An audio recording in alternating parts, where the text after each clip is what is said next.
Hi, students. Welcome. So I am going to go over chapter 2 from Steps to Writing Well on thesis statements in this video.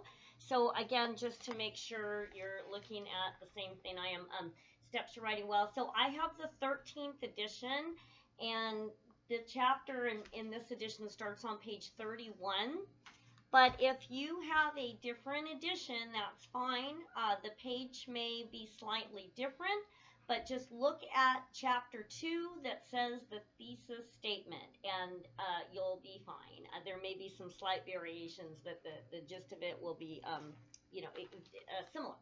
All right, so we're going to go over thesis statements, which is what the chapter is on, and how to write an effective thesis statement, what some typical problems are with writing thesis statements, and just everything you ever wanted to know about thesis statements, or maybe didn't know you wanted to know, right?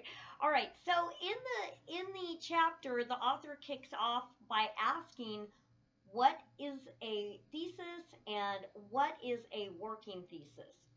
So a great question to start off with. So a thesis statement is it's the main idea for your essay all in one sentence, right? And so what I like to phrase it as is kind of even like a mathematical equation to a certain degree. So for example, a thesis, hope you can read that. That does not show up too well, so I'm going to try a different color. Let's try blue. Hopefully, I don't know if that's really working, so I am going to try a different page. I'm going to start over with a darker color.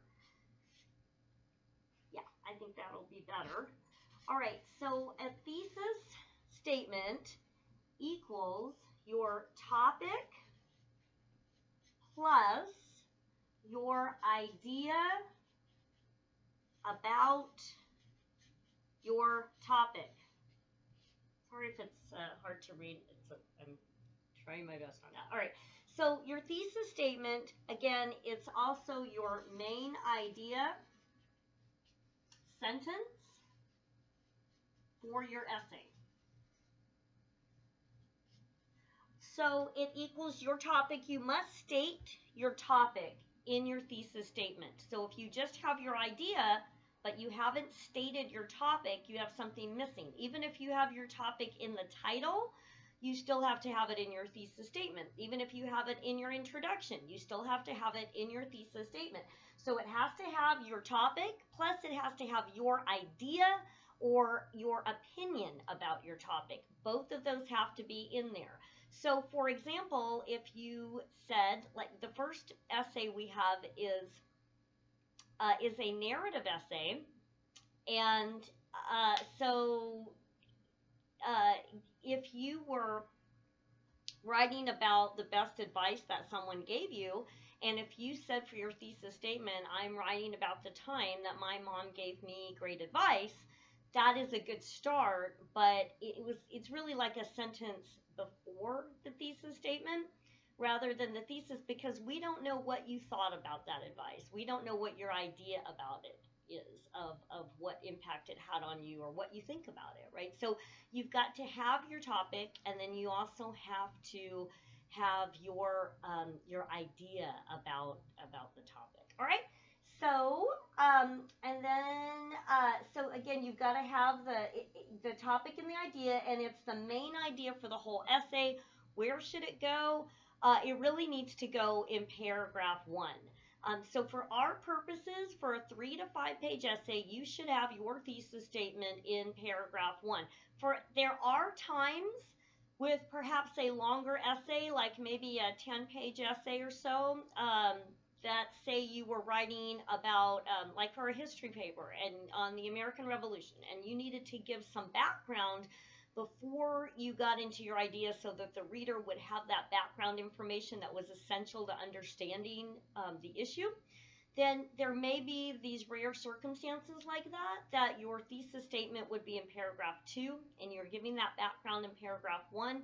But most of the time, even with that length of a paper, your thesis is still in paragraph one. Of all the long papers I've written, I can think of one that I had to do that, and that my thesis was in actually paragraph two. But most of the time, in every other circumstances I can think of, it was in paragraph one. Because that way, right from the beginning, right from the first paragraph, the reader knows where you are going with this paper, right? So the reader knows this is where the paper is going. Sometimes you feel as a writer that you're giving the situation away, but really you're not. Because to the reader, it's not being given it away so much as just being able to follow where you're going clearly. So they have a clear sort of mapped out plan. All right. So the book, as it says, what is a working thesis? And I've asked this in in-person classes, and often I've had students think, and this totally makes sense to me, it's logical, that it means like a thesis that works, that's effective, and it could mean that. That's a great idea, actually. But what the author means in this case is that it is a thesis statement that is a work in progress. So it may not be perfect when you first write it as you're drafting your paper, but it should be workable. It should tell you what your topic is, what you're writing about, and then it should tell you your idea. So that way you know which way am I going with this, right? So if you have that topic and you know I've narrowed down my subject and I'm going to write about this experience as an example, and I'm going to write about this idea about my experience, then you know what direction to take the paper. You know what examples you might want to include. But if you haven't figured that out yet, if you don't have a working thesis, then the paper tends to be sort of all over the place because you're not clear on what direction you're going, and then the reader is not clear on what direction you're going. So for example, if you wanted to get on the freeway, right, you would need to know what direction you're going on. So am I going to, hop on the freeway and head towards Sacramento, or am I going to head towards San Francisco? If you know that ahead of time, you know where you're going, and so does your passenger. But if you have no idea where you're going, you just want to jump in the car and go somewhere, right? You might get on the phone and go, hey, I don't think I want to go here after all. And then you would jump off and jump on somewhere else, and your passenger might be really confused, right? So, and the same thing can happen to your reader. They might be really confused on where you're going. So by paragraph one, you should have made a decision and communicated that to your reader about your topic and your idea and where you're going, basically. All right? So that's what a working thesis means, is that it works for now. It is a work in progress. But what it also means is that until you turn that paper in, you can change it. It is not wall-to-wall carpeting, right? So you can pull up that thesis and go, you know what, this isn't what I really think. I thought I did, but I don't have anything to work with here. And I found that as I'm working on this and thinking about this, I'm thinking it's something else is what I think. Fine. That is just human nature. It's good critical thinking to change your mind sometimes. So that's okay. So you just need to get it clear before you turn it in. and everything in the paper has to support your thesis. So it's like the manager in charge of your paper. Like everything has to go in that direction to support the thesis, right? So that's why you need to really be clear on what it is. What is my topic? What is my idea? And be really clear on the specifics of that. I have this topic, I have this idea. Because if you're a little fuzzy on it, the reader's going to be fuzzy too about where you're going. All right, so we're going to flip the page here. And the next question it says on the next page is, I know you guys can't see this, but you can see it in your own book. So we'll roll with that. So it says, can a working thesis change? Yes. So like I just mentioned, yes, you can start over. But it shouldn't be changing after you've turned it in midway through your paper. You have to support your thesis all the way through. Your body paragraphs have to support your thesis. Your conclusion has to support your thesis. So everything in the essay has to support your thesis. Your main job in any essay is to have a clear thesis statement and support your thesis. That is it. Without a clear thesis and without supporting that thesis, you really don't have an essay. You have something else. You have a work in progress, but it's not quite there on the essay. So that is really the most important aspect, because it's hard to get started if you don't know where you're going with the paper. All right, so we're going to go right underneath that. On that same page where it asks, can a working thesis change? It says that we have some guidelines for writing a good thesis. So we're going to look at some of those guidelines. I love the way this author phrases it. She's very practical and down to earth. So that's always a help. All right, so the first thing is that, and this is page 33 on the 13th edition, it says, a good thesis states the writer's clearly defined opinion on some topic. So I mentioned that earlier, and then she says that too. Clearly defined is key here. So it says you must tell your reader what you think. So she says, don't dodge the issue. Like if you're unsure and haven't made up your mind, you should do that before you write your thesis statement. You should be clear. You should really tell what you think. So it's not, an essay is not just a report where you are looking at different sides of an issue. Once we get to doing an argument type of paper, you will be looking at more than one side, but you always have to support your own thesis. So it's not like a news report, breaking news, and you're stating the facts of the matter. You can use facts to support your thesis, but you got to have a clearly defined thesis. You need to have your topic and some clearly defined idea. All right, so on page 34, the author goes over some thesis statements that are problematic, what she calls poor, and then she has one that is more clear, right? So how to distinguish between those. So the first example she gives that is poor, it says many different people have different opinions on whether people under 21 should be permitted to drink alcohol, and I agree with some of them. So look at that on page 34, and you want to kind of look at it and go, okay, why does she say this one is poor? Why does she say this one is not an effective thesis statement? So let's look at it again. We know we need our topic plus our idea about our topic, right? So let's look at that through that lens. Let's put that test on it. So when it says many people have different opinions on whether people under 21 should be permitted to drink alcohol, and I agree with some of them, we know that the topic is whether folks under 21 should be permitted to drink alcohol. That's the topic. So they've done fine with that. They have a topic. That's good. That was a good start, right? But then the person says, I agree with some of them.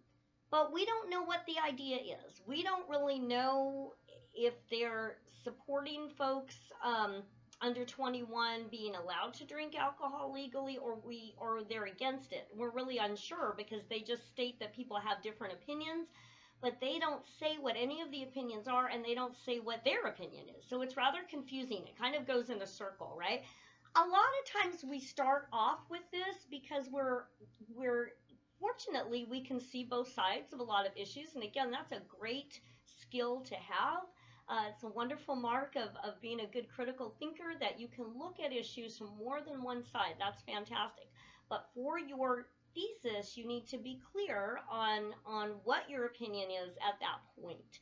So you've got to make up your mind. And so this one does not do that, and the reader would be a little unclear on where the paper is going, so that would not be effective. So the next one says, same topic, the question of whether we need a national law governing the minimum age to drink alcohol is a controversial issue in many states. So they're saying that it's a controversial issue. They still have the topic, drinking alcohol for folks under 21, but they say it's controversial, but they don't say what their idea about that controversy is. This might be a good statement before the thesis statement, but it's not good as a thesis statement because, again, the idea needs to be clearly stated. So the next one says, here's another poor one, as she says, I want to give my opinion on the national law that sets 21 as the legal age to drink alcohol and the reasons I feel this way. So they're stating their intention that they are going to give their opinion. and they're going to give reasons for their opinion. That's a great intention to have, but it still doesn't tell us what their idea is. It tells them what the issue is, what the topic is, but they are stating no clear idea. So my phrase for how to remember not to do what they're doing there is to go Nike with this. Just do it, as Nike would say, right? So you just want to say it. Just say your idea, right? Instead of going around in circles with it, you want to state your idea. So we're going to look at the next two examples on the same topic. They give different opinions, but they're clear opinions on what their idea is. So here's the better one, and it says, to reduce the number of highway fatalities, our country needs to enforce the national law that designates 21 as the legal minimum age to purchase and consume alcohol. So they have the topic that about the law, and that this law needs to be enforced, right? And then they're saying that they want the law enforced, and they even have a focus with it, which is to reduce highway fatalities. So you can take a particular focus like that, and that makes it very tight and focused. It's not the only way to do it, but it is very effective. So that works very well. The next one is also effective, and it says the legal minimum age for purchasing alcohol should be 18 rather than 21. So you might say, wow, that's a lot different than the previous one, which is true, but it's also effective, and let's look at why. So they have their topic stated, right? It says the legal minimum age for purchasing alcohol. We know that's what the issue is. And then they came right out and said it should be 18 rather than 21. That's their idea. It should be 18 rather than 21. They don't say why, but that is okay, because they can develop the why in their essay. That would be okay. All right. So either one is fine. They're just different ways to get that thesis statement written. So either one is fine, right? So that one's just very straightforward, but it's also effective. All right, so then it says, the next issue at the bottom of page 34 says, a good thesis asserts one main idea, right? So you need one main idea, not two, because if you have two main ideas, your thesis becomes very confusing to the reader. They don't know which way the paper's going. It could go this way, it could go that. They need it to go one clear way. So you want to make sure that you have one clear idea, not two. Again, sometimes when we're first crafting a thesis, we might, craft it this way, and then you should relook at it and say, okay, how can I make sure this is just one clear idea, not two? So they give some examples. One, it says that she says is poor. It says the proposed no smoking ordinance in our town will violate a number of our citizens' civil rights, and no one has proved that secondhand smoke is dangerous anyway. Sometimes when you read a thesis like this, you go, wait, what was that again? And you look at it and you read it 3 or 4 times and you're kind of confused. That is not a good feeling for your reader. And if someone says I'm a little unclear on your meaning here, it could be because you have two different ideas. So let's break down what those two ideas are. The first one says that this proposed no smoking ordinance is going to violate a number of our citizens' civil rights, right? Their right to smoke. All right, and then the second one says, the second idea is that no one is proved, according to this person, that secondhand, someone could disagree with that, that secondhand smoke is dangerous, right? So, but pick one of those ideas. Those are two main ideas all mushed together in the same thesis. You don't want that, you want one. But I do want to say that a thesis statement, the fact that someone might disagree with your thesis statement, that's actually a good sign, because that means that you are likely to have a clear idea. Someone should actually be able to disagree with your thesis. So you might say, well, would they disagree that I had a certain experience? Like if you're saying the advice to enroll at in a community college was given to me by my mother was the best advice I've ever had, as it challenged me in several ways, something like that. would you say that they would disagree that you had that idea? No. They just might have enrolled at a community college and had a different experience than you or a different idea about it. So, but someone should be able to either disagree with your thesis or have a different idea about the thesis. All right, good. All right, so let's look then at the next one that says better, and this says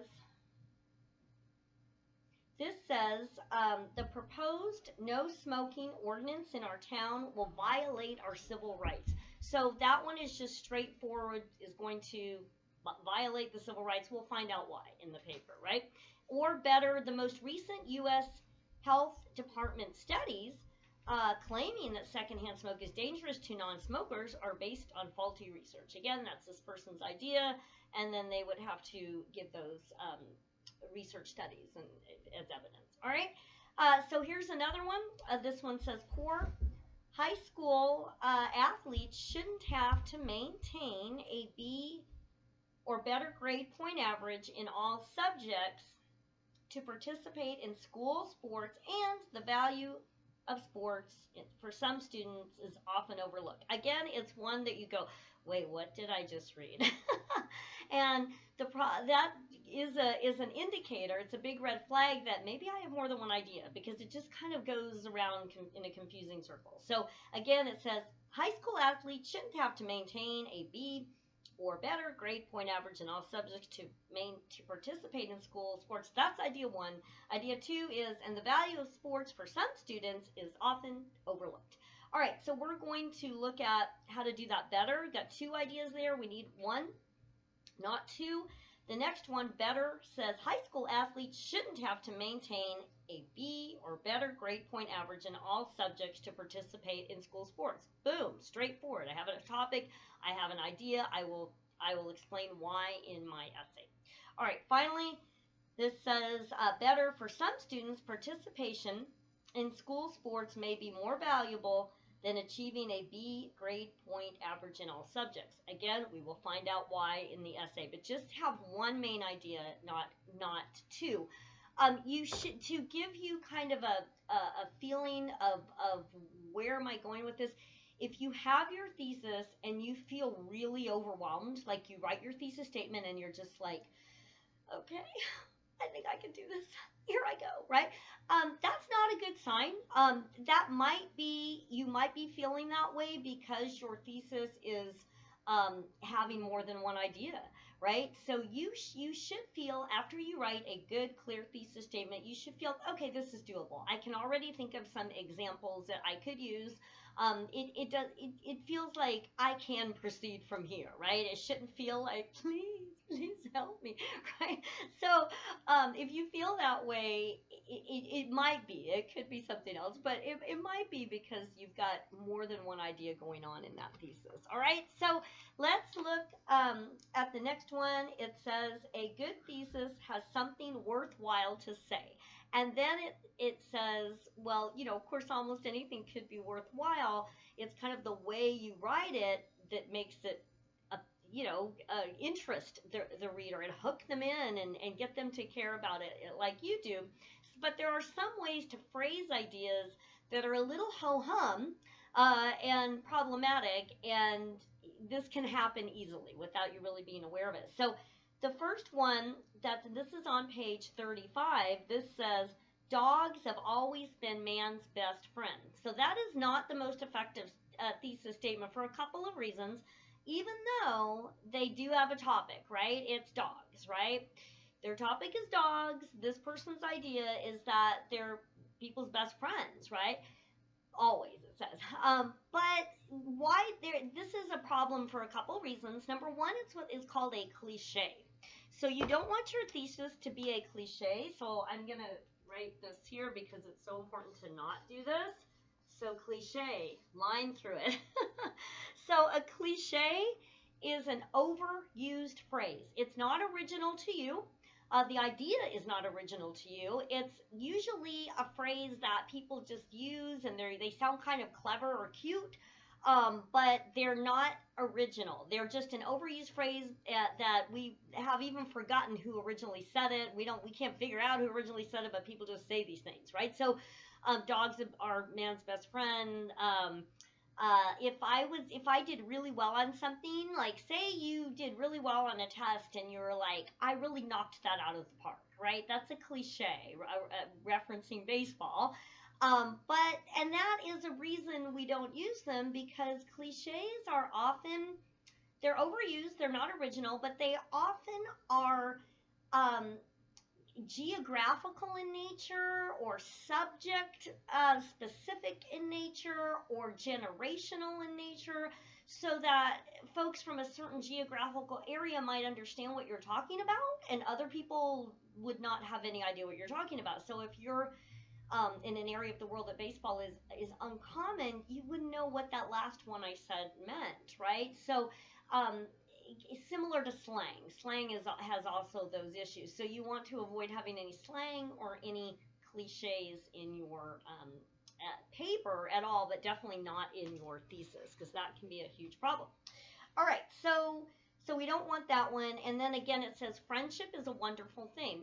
Not a cliche, but it's too vague, right? So we would need to have a more clear and specific idea. Similarly, the food in my dorm is horrible. Well, get a little more specific. Why is it horrible? So I'm going to try to break one of these down a little bit to kind of show you that if you have a thesis statement that is like this, it has a topic, it has an idea, but it's not very specific. How can you break it down? How can you get more specific? What should you do? Well, so we're going to try this out here, right? So I'm going to get rid of this one. And so you want to take, let's take the dog one, right? So say that you want to write about dogs and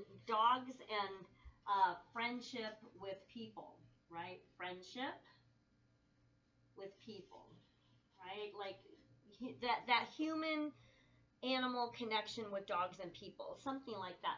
I would suggest doing like a brainstorm. There are several brainstorm methods in the first chapter that are very effective. We really didn't go over those in depth, but you can look over those, and they're very helpful toward breaking down your topic. And if one isn't working for you and it's not getting specific enough, you can try another one. But one thing you might want to do, or just kind of start off with any kind of a brainstorm, and think, what do I think about dogs and people and the connection? What ideas do I have? And do some kind of brainstorm about that. It might be a dog-person connection. It might be an emotional support dog, right? Emotional support. It could be like a guide dog, right? A guide dog to help folks who are visually impaired. It could be maybe a police dog. It could be, or just a family dog that is very bonded with the family, right? Family dog, right? So what kind of a connection do the folks have with the dog, right? It might be, whatever it is, right? So you would go through there and brainstorm your ideas, and then you would get more specific. So let's say you decided, if we were all together, I'd ask you guys to vote and pick one, and we can't really do it that way with this format, but so I would say, let's say it was an emotional support dog. So then maybe you would get more specific. What ideas do you have about emotional support dogs? So say that you had an emotional support dog, then you would just put down whatever ideas about how this helped you to be, the dog maybe helped you to be more healthy. The dog helped you to, de-stress, right?